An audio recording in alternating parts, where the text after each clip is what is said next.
అప్పుల బాధలు వెంటాడుతున్నాయా? అయితే 6 JVR వారి జాతిరత్నాలు ధరించండి. నమస్తే, వెల్కమ్ టు మనం టీవీ. లిక్కర్ కుంభకోణంలో మరొక సంచలనం నమోదైంది. వెంకటేష్ నాయుడు ఇప్పటికే అరెస్ట్ అయినటువంటి A35 వెంకటేష్ నాయుడు భార్య పిటిషన్ వేశారు, పిల్ వేశారు. అందులో ఏదైతే వీడియోలు బయటకు వస్తున్నాయో, హీరోయిన్తో ఉన్నటువంటి ఫోటోలు, వీడియోలు అవన్నీ కూడా బయటికి రాకుండా చూడాలి, దీని మీద దర్యాప్తు చేయాలని చెప్పి ఆ పిల్లు వేసిన పరిస్థితుంది. దీని గురించి మనం మాట్లాడదాం. ప్రస్తుతం నాతో పాటు స్టూడియోలో ఉన్నారు ప్రముఖ రాజకీయ విశ్లేషకులు డివి శ్రీనివాస్ గారు. వారితో మాట్లాడదాం. డివిఎస్ గారు నమస్కారం సార్. నమస్తే సార్, మద్యం కుంభకోణానికి సంబంధించి సిట్ విచారణ వేగంగా జరుగుతుంది. ఇప్పటికే చాలా అరెస్టులు జరిగాయి, ఒక్కొక్క వీడియో బయటకు వస్తుంది. అప్పట్లో ఈ మద్యం కుంభకోణం ద్వారా తీసుకున్నటువంటి ముడుపులు అవన్నీ ఎన్నికల్లో ఎట్లా ఖర్చు పెట్టారు, ఏ రంగాల్లో పెట్టుబడులు పెట్టారు, అన్ని ఆధారాలతో సహా బయట పెడుతుంది సార్. జగన్మోహన్ రెడ్డి గారి పాత్ర కూడా ఉంది అని చెప్పి ప్రాథమికంగా ఆ సిట్ ఏదైతే ఛార్జ్షీటు దాఖలు చేసిందో అందులో కూడా 2 సందర్భాల్లో ఆయన పేరు కూడా ప్రస్తావించిన పరిస్థితుంది. ఇప్పుడు జగన్మోహన్ రెడ్డి గారి అరెస్టు కూడా రంగం సిద్ధమవుతుంది. అతి త్వరలోనే ఆయనకి నోటీసులు కూడా వెళ్ళబోతున్నాయని ఒక చర్చ బలంగా జరుగుతుంది సార్. ఏమంటారు? అంటే వాసిరెడ్డి మహిత ఇవాళ ఒక పిటిషన్ వేసింది. వెంకటేష్ నాయుడు భార్య వాసిరెడ్డి మహిత ఏమని పిల్లేసింది? తన భర్త ఫోన్ పలానా శ్రీహరిబాబు సిఐడి అదనపు ఎస్పీ తీసుకున్నాడు, ఆ ఫోన్లో ఉన్న వీడియోలు లీక్ అవుతున్నాయి. ఈ వీడియోలు లీక్ కావడం పైన ఒక స్వతంత్ర దర్యాప్తు జరిపించండి, ఇకపై వీడియోలు బయటికి రాకుండా అడ్డుకట్ట వేయండి అని ఆమె వేసిన పిల్. ఓకే, ఇవాళ చర్చ అంటే ఏంటి? అదే ఆ నోట్ల కట్టలు అతను లెక్కిస్తున్న వీడియో ఉంది కదా, జానా బెత్త వెంకటేష్ నాయుడు లెక్క పెట్టినటువంటి ఆ వీడియో పైన అంటే ఇకపై వీడియోలు రాకుండా అడ్డుకట్టేయండి అంటే ఏమున్నాయి ఆ వీడియోలు? ఇంకా జనం చూడకూడని వీడియోలు ఇంకెన్ని ఉన్నాయి ఆ ఫోన్లో? దానిపైన ఇవాళ డిబేట్ జరుగుతుంది. అంటే అతను ఏదో తమన్నాతో ఫోటోలు, అవును తమన్నాతో ఉంది, కేటీఆర్, కవిత స్పెషల్ ఫ్లైట్లో ఆయన తిరగడము, లేకపోతే జగన్మోహన్ రెడ్డితో, చెవిరెడ్డి భాస్కర్ రెడ్డితో, వీళ్ళందరితో అతని ఫోటోలు. ఇలాంటి పరిస్థితుల్లో ఆ వీడియోల్లో ఏమన్నా పొలిటికల్ సెలబ్రిటీస్కి, ఫిలిం సెలబ్రిటీస్కి సంబంధించిన వీడియోలు ఉన్నాయా? ఆమె మాట్లాడుతూ ఇవాళ ఆ పిల్ గనక చూసినట్లయితే అసలు సిట్ని టార్గెట్ చేసిందా, మీడియాని టార్గెట్ చేసిందా నాకు అర్థం కాల. మీడియా సంచలనం చేస్తోంది, మీడియా అసలు ఒక ట్రయల్ నిర్వహిస్తోంది అంటూ మీడియాని టార్గెట్ చేసి, ఓకే, తర్వాత ఏమో మరి సిట్ని టార్గెట్ చేసింది. అసలు మొత్తం రాష్ట్ర హోంశాఖ కార్యదర్శి, లేకపోతే స్టేట్ ఇన్ఫర్మేషన్ బ్రాడ్కాస్టింగ్ కార్యదర్శి, వాళ్ళందరినీ కూడా ప్రతివాదులుగా చేర్చి పారేసింది దీంతో.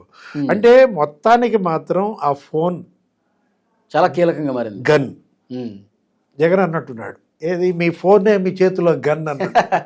ఇవాళ వెంకటేష్ నాయుడు గన్ ఇవాళ సిట్ చేతిలో వెళ్ళిపోయింది.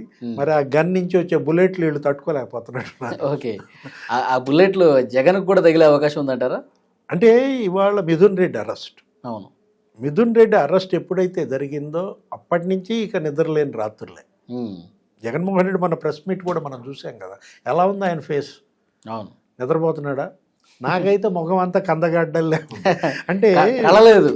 ఇప్పుడు అదేదో తొందరగా జరిగిపోతే అరెస్ట్ శుభ్రంగా జైల్లో పడుకుంటాడు. ఇప్పుడు అది చేయటంలో వీళ్ళు ఏది, వీళ్ళు కూడా మామూలుగా లేదు, స్వీట్ రివెంజ్ అనుకుంటా. ఏది, కూటమి ప్రభుత్వం, ముఖ్యమంత్రి చంద్రబాబు, డిప్యూటీ సీఎం పవన్ కళ్యాణ్ అందరినీ అరెస్ట్ చేసుకుంటూ వచ్చి జగన్మోహన్ రెడ్డిని మాత్రం అరెస్ట్ చేయడంలో మీనమేషాలు లెక్కేస్తున్నారా? ఎందుకంటే అంతిమ లబ్ధిదారు అతనే. ఛార్జ్షీట్లో అతని పేరు అనేక సార్లు ప్రస్తావన వచ్చింది. ఆ 305 పేజీలో ఏమో ఛార్జ్షీట్ వేశారు కదా. ఇప్పుడు అడిషనల్ ఛార్జ్షీట్ రేపో ఎప్పుడో వేస్తున్నట్టున్నారు, సోమవారమో మంగళవారమో ఎప్పుడో పడుతుంది. ఆ అడిషనల్ ఛార్జ్షీట్లో ఏముంటాయి? దాంట్లో జగన్మోహన్ రెడ్డి పేరు చేరుస్తున్నారా నిందితుడిగా?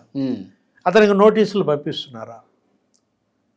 సిట్ విచారణకి జగన్మోహన్ రెడ్డి ఎప్పుడు హాజరవుతున్నారు? సిట్ విచారణకి జగన్మోహన్ రెడ్డి హాజరైన రోజే ఎత్తేస్తారా? ఓకే. అంటే ఆయన భాషలో. నేను లండన్లో ఉన్నప్పుడు చంద్రబాబుని ఎత్తేసారనో ఏదో అలాగే, అవును. అన్నట్టున్నాడు.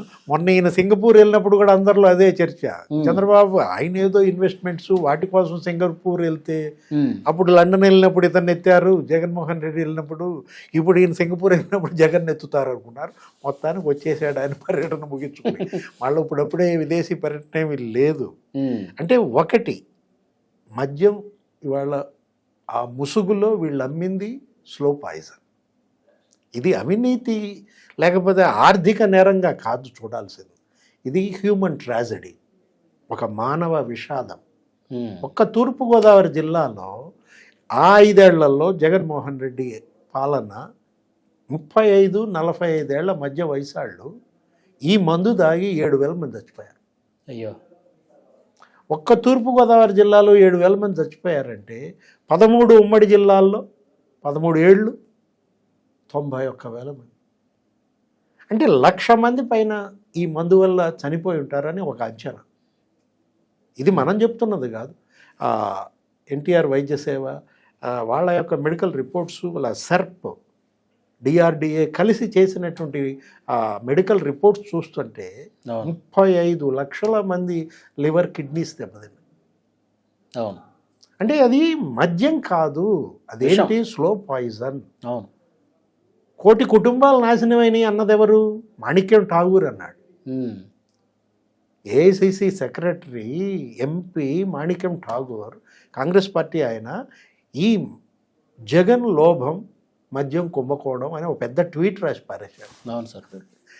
ఏంటి అందులో స్పష్టంగా చెప్పాడు, మిథున్ రెడ్డి పావు, మిథున్ రెడ్డి కేవలం ఒక పావు మాత్రమే, మొత్తం దీనికి master mind mister and Mrs Jaganmohan Reddy అన్నాడు. ఇప్పుడు మిసెస్ను కూడా చేర్చాడు అందులో. అంటే ఇవాళ ఇక్కడ ఏంటంటే అక్కడ బంగారం. భారతదేశంలో అనేక అవినీతి కుంభకోణాలు ఈ స్వతంత్ర భారత చరిత్రలో ఈ 70-80 ఏళ్లలో ఎన్నో జరిగాయి. అవును. ఎక్కడ నీకు బంగారం మాట వినపడలేదు. ఒక ఏపీ లిక్కర్ స్కామ్లోనే బంగారం అసలు 100 కోట్ల బంగారం కొన్నారు. ఒక్కొక్క బ్రాండ్ 100 కోట్లు ఇచ్చింది. ఓకే. తిలక్ నగర్ ఇండస్ట్రీస్ ఏదో ఉంది, అది మ్యాన్షన్ హౌస్ బ్రాండ్ ఏదో చేస్తుంటారు వాళ్ళు. 196 కోట్ల బంగారం. అది ఎప్పుడు, ఆ సంస్థ ఎప్పుడుది, ఆ కంపెనీ అది ఇంతకుముందు ఉన్నది, జగన్ సీఎం కాకముందు ఉంది, ఇప్పుడు జగన్ సీఎంగా దిగిపోయిన తర్వాత ఇప్పుడు ఉంది. అంటే అంతకుముందు కొనలేదు, దిగిపోయిన తర్వాత కొనలేదు. జగన్ సీఎంగా ఉన్నప్పుడే వాళ్ళు ఎందుకు కొన్నారు 196 కోట్ల బంగారం? పద్మావతి జ్యువెలరీస్ లేదా తాయిల్ జ్యువెలరీస్ దగ్గర. అవును. అసలు ఇదేదో ఉంది, ఇదేంటిది SVN sugars and Leela private company. అతను ఎవరు? అతను మరి నల్లప్పన్ ముత్తప్పన్ జయరామన్, సిఎఫ్ఓ, సిఎండి. వాళ్ళకి బెదిరించారా ఫోన్ చేసి, నేను సీఎంఓ నుంచి మాట్లాడుతున్నాను, మీరు కమిషన్లు ఇవ్వకపోతే మీ పెండింగ్ బిల్స్ రావు, మీకు ఫర్దర్ ఆర్డర్స్ రావు. ఆ బూనేటి చాణక్య పాపం వాళ్ళు గోల పెట్టి వాసుదేవరెడ్డికి చెప్పుకుంటే ఏంటది, ఏదొచ్చి దేనికి మొరపెట్టుకుంటుంది? ఇప్పుడు మధ్యలో రోలు ఏదో ఉంది కదా, అట్లా మొరపెట్టుకుంటే నేనేం చేస్తానండి, నా పోస్టే వాళ్ళ దయా దాక్షిణ్యం. వాళ్ళు చెబితే ఆర్డర్ మీకు వస్తుంది, లేకపోతే రాదు. పెండింగ్ బిల్స్ క్లియర్ కావాలన్నా వాళ్ళు చెప్పాల్సిందే అన్నాడు వాసుదేవరెడ్డి. అరే బెదిరించి వసూలు చేశారు సార్. 300 కోట్ల బంగారం ఇచ్చారు వాళ్ళు, 300 కోట్ల బంగారం ఇచ్చారు. అంటే ఒక కంపెనీ, ఒక బ్రాండు నీకు ఇన్ని, ఒకడు 200, ఒకడు 300, అసలు ఎన్ని వేల కోట్ల బంగారం అనేది ఇవాళ ఆ ఛార్జ్షీటు, ఆ ఎఫ్ఐఆర్ చూస్తే ఎక్కడ చూసినా నీకు ఆ జ్యువెలరీస్ పేర్లు ఉంటాయి. ఒక 5 జ్యువెలరీ కంపెనీల పేర్లు నిందితులుగా ఉన్నాయంటే, అవును, వాళ్ళ ఏంటంటే దీనిలో సినిమాలు తీశారని, లేకపోతే దీంతో రియల్ ఎస్టేట్ బిజినెస్లు చేశారని ఆ బాలాజీ గోయిందప్ప. సిమెంట్ ఇండస్ట్రీలో నీకు డిస్టిలరీ కంపెనీలను ఎందుకు పిలిపించారు? ఇక్కడ సోదాలు చేశారు హైదరాబాద్ భారతీయ సిమెంట్స్లో. అదేమంటే అసలు భారతీయ సిమెంట్ మాది కాదంటారు. దాని పేరు వికాట్ సిమెంట్ అంటారు. బాలాజీ గోవిందప్పకి మాకు సంబంధం లేదంటారు. అసలు అతను ఎవరు? రాజ్ కసిరెడ్డి టీడీపీ వ్యాపార భాగస్వామి అంటారు. అవును. అంటే ఇక్కడ వీళ్ళ మాటలకి చేతలకి అసలు ఏమీ పొంతన లేకుండా, అవును. ఇప్పుడు మీరు డిస్టిలరీ కంపెనీలని వాళ్ళ ప్రతినిధుల్ని బంజారా హిల్స్ సిమెంట్ ఫ్యాక్టరీ ఆఫీస్కి పిలిపించారా లేదా? వాళ్ళ దగ్గర ఆధారాలు ఉన్నాయి. గూగుల్ టేక్అవుట్, మీ CDR call data record, towers ఉన్నాయి కదా, టవర్ లొకేషన్స్ ఆధారంగా ఆధారాలన్నీ కూడా పక్కగా సంపాదిస్తున్నారు సార్. ఈ నెలలో జగన్మోహన్ రెడ్డికి నోటీసులు వస్తాయని అనుకుంటున్నారా మీరు? ఆగస్టు అరెస్ట్ తప్పదా? ఏదో సినిమానా ఇది? అవుతుందా? ఆగస్టులో అరెస్ట్ తప్పదా? లేకపోతే సెప్టెంబర్లో ఎప్పుడో ఈయనకి ఏదో మ్యారేజ్ డే ఉన్నట్టు, అది జైల్లోనే జరుపుకోవాలి. ఆయన అలవాటు సార్, పుట్టినరోజులు ఎప్పుడు ఉంది, మ్యారేజ్ డే ఎప్పుడు ఉంది, గురి చూసి కొట్టడం ఆయనకి. అంటే దేవుడి స్క్రిప్ట్ మన చేతుల్లో ఏముంది? తను మాట్లాడతాడు కదా, పైన దేవుడు కింద ప్రజలు ఉన్నారంటుంటాడు కదా, స్క్రిప్ట్ రివర్స్. దేవుడు మరి జగన్కే కాదు కదా, అందరికీ దేవుడు ఉంటాడు, జనానికి దేవుడు ఉంటాడు. ఇవాళ ఈ చనిపోయిన కుటుంబాల ఉసురు మొత్తం ఈ డబ్బు రికవరీ చేయాలి.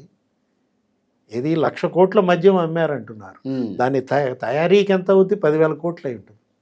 అంటే 90,000 కోట్లు తినేశారు. ఆ 90,000 కోట్లలో సజ్జలు ఏమంటున్నాడు? 25,000 కోట్లు ఖజానా నింపామన్నాడు.